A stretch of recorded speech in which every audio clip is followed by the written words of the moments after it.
Why would they take pictures of my car? Go forward, go forward, go forward. Go forward. Fuck that. What are you doing?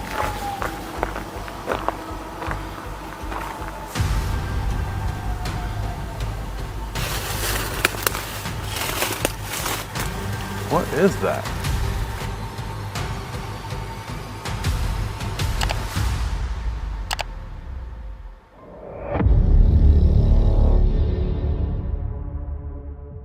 Outdoor encounters are unpredictable by nature, where a split-second shift can turn a peaceful journey into a desperate survival situation.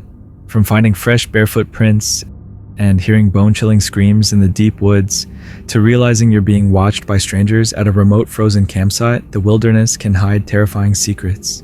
When you realize you aren't as alone as you thought, would you have the courage to stay or the sense to run? Posted on April 11th, 2024. An investigation by Don't Blink Paranormal follows Kevin and Jamie as they use the Randonautica app to guide them into unfamiliar locations.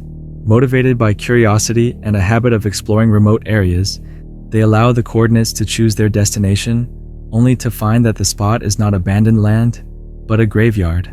After parking nearby, they continue on foot. Almost right away, unusual noises begin coming from the surrounding woods. At first, they assume it's wildlife, but the sounds quickly become difficult to ignore. So now I need to go. Yeah, Leo's been waiting for a while. Well, thank you. All right, let's go. What was that? Kind of like feathers. There's people screaming. Yeah, I do hear people screaming. Okay. Where's it at? As they step into the graveyard, loud noises echo from the forest again. Yeah, So is this our point? Or is it further or what? we're in it. Oh, goddamn, that scared me. Okay. Who's here with us right now? Hello? What the fuck? I don't know what that.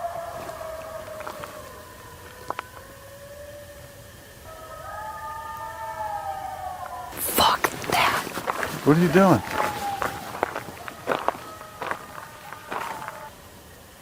Babe. Fuck that. What the fuck is that?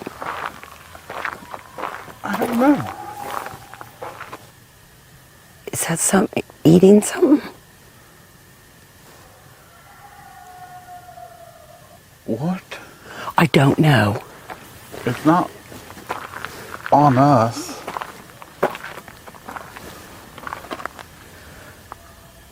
The sounds resemble coyotes, yet also feel disturbingly similar to screams from someone in distress. It's hard to determine what's actually happening, but the uneasy feeling continues to build. Eventually, they decide to leave the graveyard no longer feeling safe. Using the app once more, they generate a new location, but this destination also feels far from normal. While the app often leads to ordinary places, Do you? Okay. I'm okay with that. What? There's a doll. What? Behind you. Bam. Where? Right there. Is that a doll? What is that? I don't know what you're talking about. It's in the tree. Oh, okay. I see it. What is that? Better not be a doll. It's a fucking doll. That ain't a doll. That's not a doll. I don't know what that is.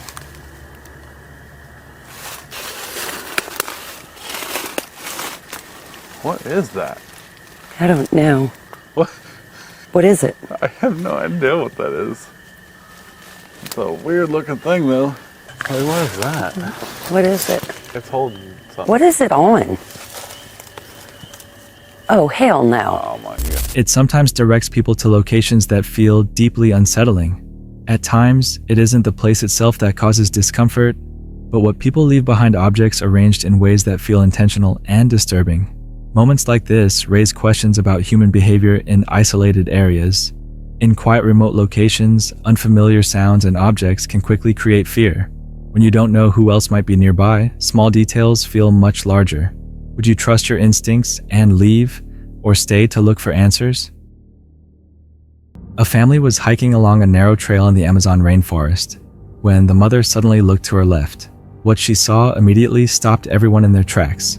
Just a short distance away, a mountain lion was crouched silently positioned as if it were ready to attack as they passed. The animal appeared fully prepared to strike, but the moment the family froze and made eye contact, the situation changed.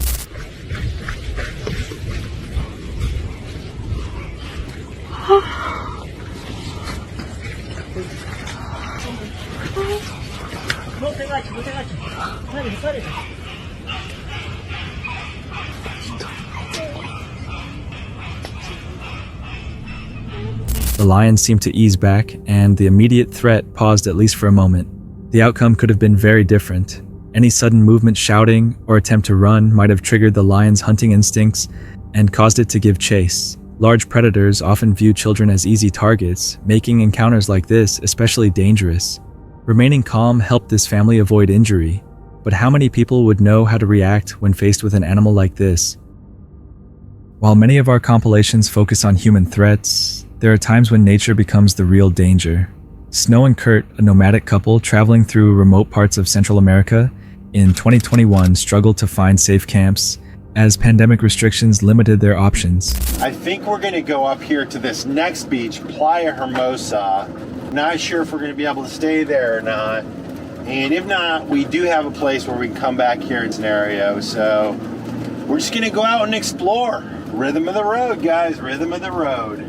After hours of searching for a place to stay overnight, they arrived at Playa Hermosa Resort feeling hopeful only to encounter an unexpected problem. All right, so we got here to Playa Hermosa and we had to do this little river crossing right here to get out to the beach.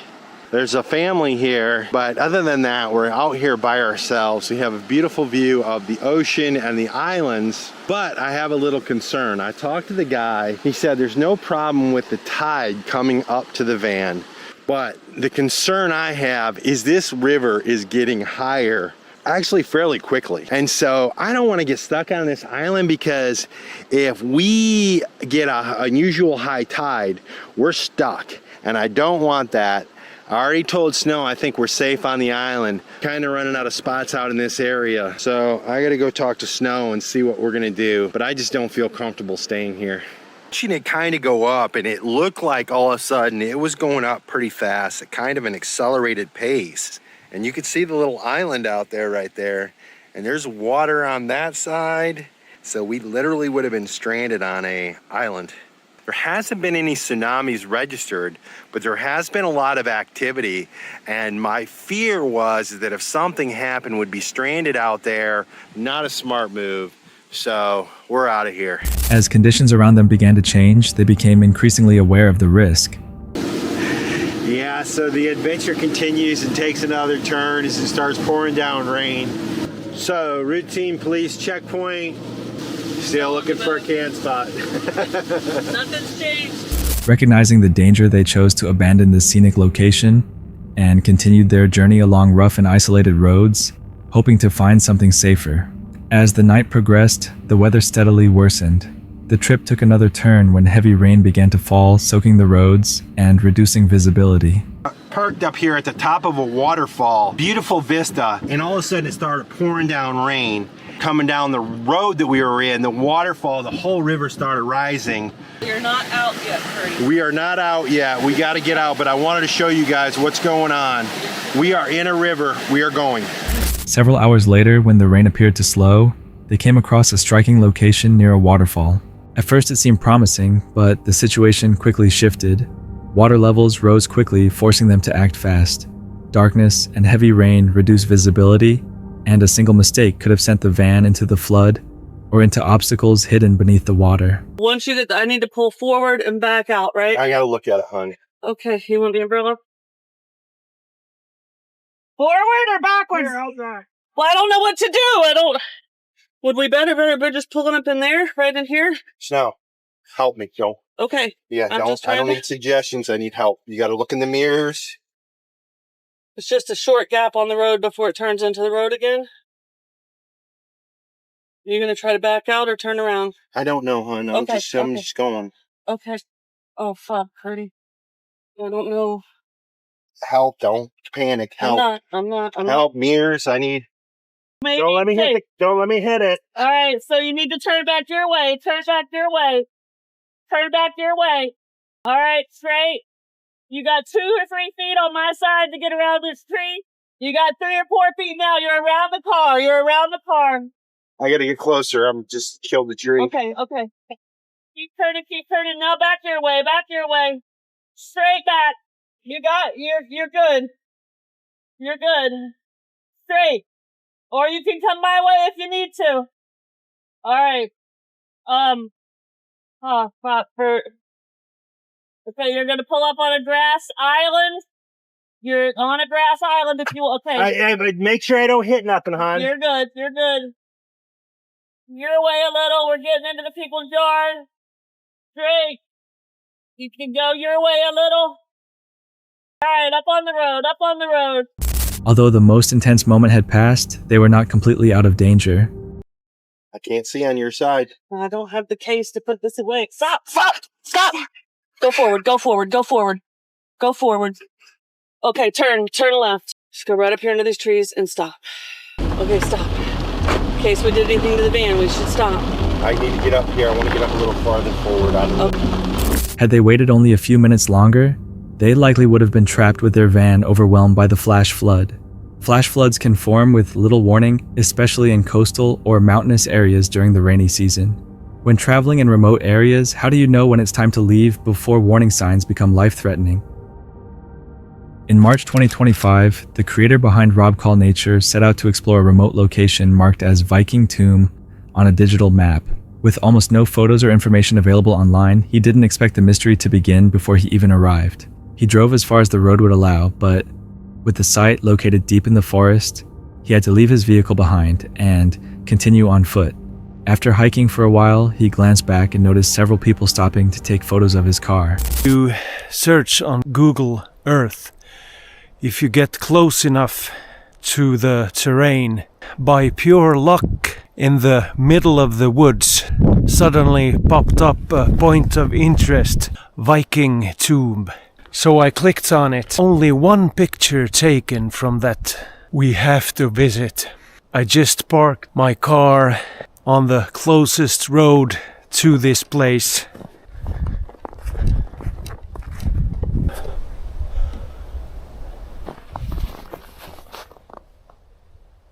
That's weird. Why would they do that?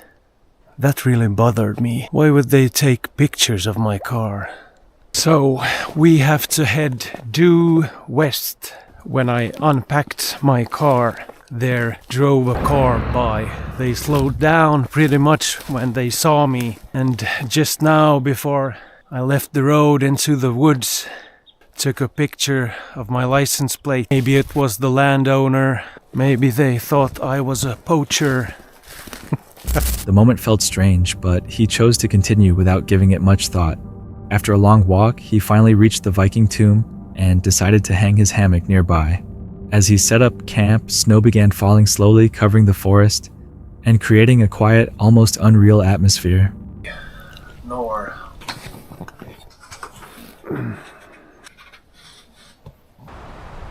It's 11 o'clock. The wind is really cooling down this shelter, and I've got hand warmers. I just can't seem to get warm, so I'm just laying here. Am I hypothermic? No, but it's really uncomfortably cold. He tried to push through the night, but conditions continued to deteriorate.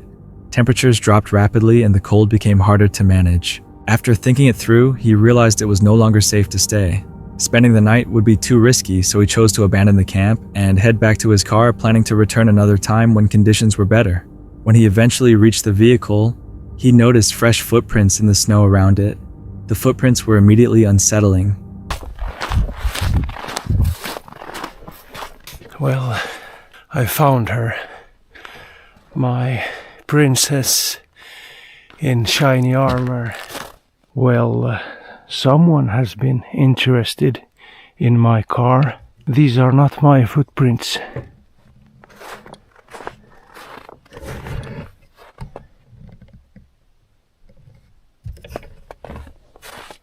The left one is mine, and the right one is the visitor in the night. Well, maybe they're as curious as I am. Well, that's the... let's just get out of here. With snow still falling, they were clearly recent, suggesting someone had been nearby. Not wanting to take any chances, he quickly got into his car and left the area. When you're alone in a remote place, small details can feel much larger. When you don't know who else might be nearby, even simple signs can trigger fear. So, how would you react if you realized you weren't as alone as you thought? Exploring with Bear, often called Gerber, is known for heading alone into forests associated with Bigfoot reports. On April 10th, 2025, he posts a video prompted by a detailed message from a viewer describing a terrifying encounter in rural Ohio. Realizing he knows the area, Bear returns there after dark, without knowing whether he is truly alone. As he pushes deeper into the woods, unsettling signs begin to surface. Okay, another Bigfoot adventure. Keep your eyes and ears open on this one, guys. I have no idea. I wish I could remember the comment. But one of you guys commented, and you was describing this place of where you had your experience in Ohio. And I knew, I could tell, one of you guys had commented in one of my Bigfoot videos that you had a sighting here in Ohio, and even was describing where it was at, and where I knew exactly where you was talking about. And that is where we are tonight. I tried coming back here on a live with you guys, so I wanted to do another video where we can get some good pictures and explore this place at night, but be able to see better. What was that? That was like a whistle. Didn't that sound like a whistle? He hears whistling, sharp knocking sounds, and light footsteps crunching on gravel. At first he remains composed, but his body reacts quickly. A tingling sensation spreads across his scalp, followed by a tight pressure in his chest. Moving farther into the spot described by the viewer, the activity increases. Branches snap behind him, and a low whooping sound echoes through the trees. Someone's just moving back in there. Whoop! I got the goosebumps right now. Like my hair's sort of standing straight up. That's funny. I'm feeling something. The hair on the top of my head feels like it's growing right now. Oh my goodness. That is a crazy feeling. My hair is growing. It feels like, ooh, even my face is tingling now. My whole head is freaking like pins and needles. Feels like needles. Look, that tree's been ripped off. Needles. His camera briefly catches something moving quickly and close to the ground between the trunks. Moments later, a set of glowing eyes appears. They don't resemble normal animal eyes shine, remaining wide fixed and positioned too high for known wildlife. The eyes disappear, then return seconds later, now higher off the ground. Man, I'm getting sicker and sicker in my belly too. Why? This is insane feeling. It's very hard for me to keep moving forward right now. I hope you guys know that. Like, I really don't want to. Oh. Hello? Hello? I hear you. What is that? Oh, look how that limb's been ripped off. Like twisted off up there. Look at that. That has been twisted off. Up high. What is that noise? Oh my goodness, man. I just heard something walking on the gravel and I'm not seeing nothing. That might even have came up on camera. There it is. Whatever had been hidden before now appears tall and dominant. Bear Freeze is careful not to trigger a reaction. A clear outline becomes visible, showing a head and shoulders. When he tries to zoom in, the camera refuses to lock focus. He stays motionless as the shape slowly lowers itself and fades back into the forest. Oh my goodness. Okay, what? Oh. Whoa. Whoa! And it disappeared. Did you guys see that? That was a dark shadow in the middle of the beam of light. I don't know how it looked on camera. I was looking with my plain eyes. And it started coming my way. It was like a circle. And then just vanished. Something dark. No. Man. Oh my goodness. He then moves toward a nearby bridge that crosses the same area. This is where the viewer had previously reported seeing Bigfoot either from the bridge itself or while fishing below. Standing at the center of the bridge, Bear sweeps his flashlight ahead and reveals a large dark mass partly concealed by trees. It vanishes almost instantly. With Bigfoot, my boy, my blood pressure is freaking sky high right now. Like, I feel everything in my body sort of getting elevated as I'm getting down here. I don't like being on this thing, really. At the moment, I don't know why. There's a big drop on this side. Seconds later, he hears splashing in the water below, and movement approaching from behind. Still on the bridge, another dark shape briefly flashes in the beam of his light, before disappearing again. Deciding not to follow it, Bear retreats passes the original sighting area, and heads back toward his truck. As he pulls away, footsteps and movement continue nearby, though nothing becomes clearly visible. Some viewers point to classic Bigfoot indicators, heavy steps, stalking behavior, and unseen movement, while others argue that fear and darkness can distort perception. Was it wildlife, another person, or something behaving in a way often associated with Bigfoot encounters? The creator behind Black Mass Paranormal shared a video on June 14th, 2024, documenting a solo trip into the Appalachian wilderness. What starts as a routine investigation slowly turns from uneasy to genuinely alarming, unfolding through a series of disturbing and unexplained moments. Oh my god, Brian, stop opening your first aid kit.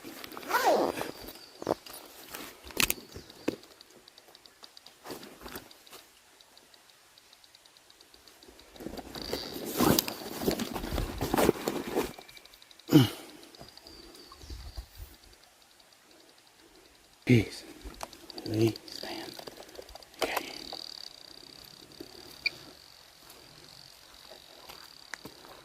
There's a whole bunch of...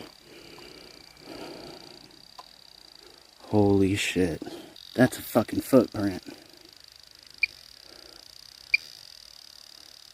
Like a human footprint. I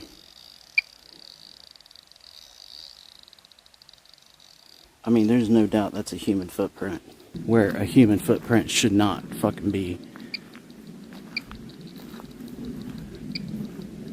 While moving along a secluded trail, he notices something unusual in the mud, a clear human footprint. At first it doesn't raise concern. Then he realizes the print is barefoot. In this part of the forest, no one should be traveling without boots or proper gear.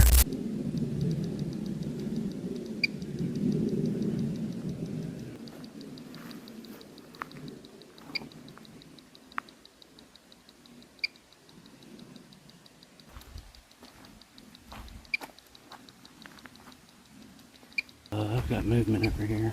Holy fuck. Oh my god. Jesus Christ, I'm gonna die. Oh my god, I'm gonna die. I'm gonna die. Shut the fuck up, shut the fuck up. Son of a bitch. What the fuck now? That sound. Gee. Please let me get home. Please let me get home. Oh my god. Fucking. Oh my god. Damn buckle fell off. Come on.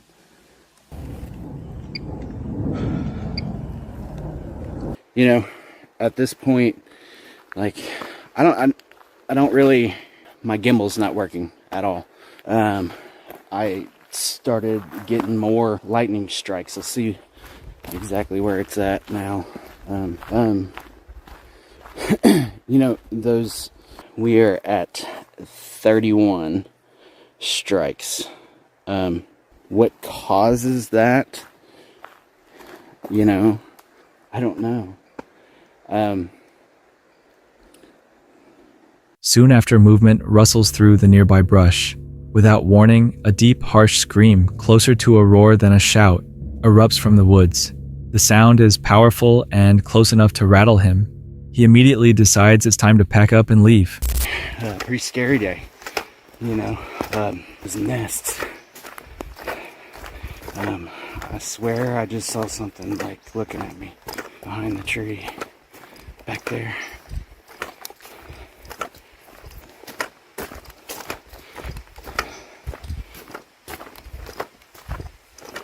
As he retreats, he questions what he heard. Was it a deliberate attempt to scare him off? Or had he crossed into an area tied to long-rumored stories of feral people said to live deep in the region? Either explanation feels like a clear signal to get out. While exiting the area, he glances back and notices a figure partially hidden behind a tree, appearing to watch him leave. It could have been a person making sure he was gone, or something far harder to explain. Remote wilderness can conceal both people and animals, and fear can amplify every sound and shadow. Was this an unusual human presence, wildlife behaving oddly, or something unexplained using the forest as cover? Endless Venture is known for pushing far beyond familiar routes into regions few people ever enter. In a video uploaded on July 26, 2025, Casey, along with his friend Riley and their guide Deepak, leads a full crew into Nepal's remote Babai River Valley, an area known for its unpredictability and true tiger territory. The journey begins in the crowded streets of Kathmandu, crosses the Himalayas aboard a small aircraft, and continues over long punishing roads into the lowland jungles near Bardia National Park, where the wilderness already feels alert and alive. Unlike most safari groups that remain near the park's borders, this team travels far deeper. They move into more than 370 square miles of wilderness rarely visited by outsiders. Right on the edge of the Babai River, so we're going to camp for the next few nights. Gonna do the campsite up, get all the gear out of here, and then send the truck and two guys home. As sunset approaches, the crew sets up camp beside the river. Once their vehicle departs, only tents gathered firewood, and the constant sounds of the jungle remain. Deepak, an experienced tracker and wildlife photographer, will guide them in the days ahead. For now, the priority is simple: stay aware as night falls. Darkness brings tension. This is not a safe campsite. Elephants, rhinos, and tigers all move through the area, and thin canvas tents offer little real protection. They retreat inside for the night, preparing for an early morning tiger search. First thing, elephants hate the smell of kerosene. But if they do come in camp, not only will they be deterred by the scent. At this point, we're all unaware that we're going to have an unexpected visitor in camp tonight. Stay tuned to see who comes sneaking around camp. This is Dookie Ram. His role on our crew is the night watchman. He will stay awake and be on watch. It's time to settle in our tents for the night and get some sleep, and go out in search of tigers in the morning.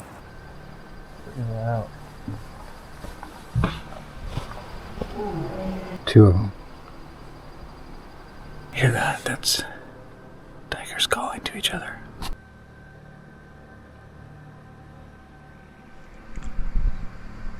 Hear the alarm calls from a gentle deer. They're coming from back there. Alarm calls. Again, something's out there. One crew member remains on watch, keeping the fire alive. Even so, none of them anticipate what follows. Sleep comes lightly. Distant tiger calls echo through the darkness, followed by sharp deer alarm cries. Something large moves just beyond the edge of camp. This one, return. Just back and forth. Fresh tiger tracks around camp.